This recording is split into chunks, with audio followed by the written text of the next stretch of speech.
மாநில மனித உரிமை ஆணையத்தில் போட்டிருக்காங்க சார்.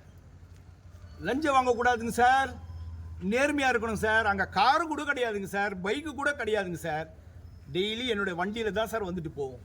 சம்பளத்தை தவிர வேறு எதுவுமே கிடையாது சார். அங்கே போலீஸ் அதிகாரிகள் தவறு செஞ்சாலும் விசாரணை பண்ணி நீதியரசர் முன்பு நான் சப்மிட் பண்ணணும் ரிப்போர்ட்டை.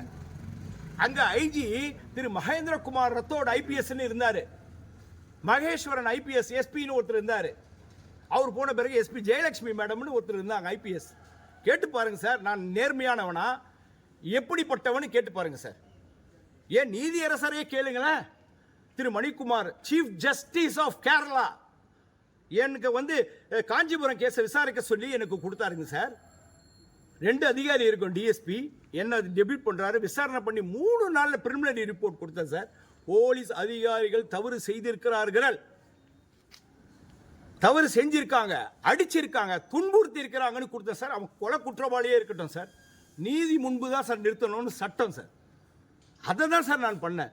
உடனே அந்த நீதியரசர் என்ன பண்ணாரு, ஹோம் செக்ரட்டரிக்கும் டிஜிபிக்கும் அனுப்பிச்சார் சார்.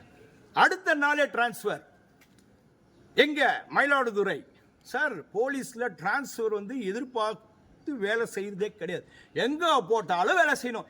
ஏன்னா கன்னியாகுமரி கண்ட்ரோல் போட்டா கூட நான் வேலை செஞ்சேனா இல்லையா சார்? ஓடியா போயிட்டேன் நான்.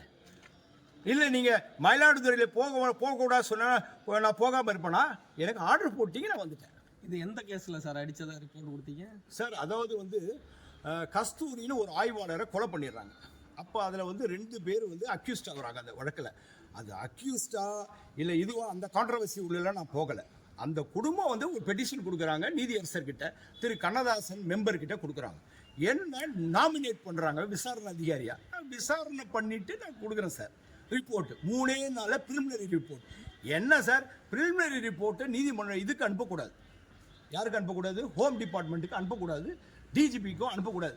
அவர் நீதியரசர் அனுப்பிட்டார். ஏன்னா ஒரு கேஸை விசாரிக்கும் பொழுது மனித உரிமை ஆணையத்தில் தான் top most authority state human rights commission. எந்த சித்திரவதை நடந்தாலும் அவங்களுக்கு தான் அதிகாரம் இருக்குது, வேறு யாருக்கும் அதிகாரம் இல்லை விசாரிக்கிறதுக்கு. சித்திரவதை மட்டும், ஹராஸ்மெண்ட் இந்த போலீஸ் ஸ்டேஷன், ஹராஸ்மெண்ட் எங்கே போலீஸ் ஸ்டேஷன் இல்லாத ஏதாவது ஒரு பொது இடத்துல கொண்டு போலீஸை வச்சு விசாரிச்சாங்கன்னா, குற்றம் பண்ணாங்கன்னா அங்கே வச்சு விசாரிச்சா தப்பு. காலை உடைக்கிறது, கையை உடைக்கிறது தப்பு. இதை விசாரிக்கிற இடம் தான் மனித உரிமை ஆணையம்.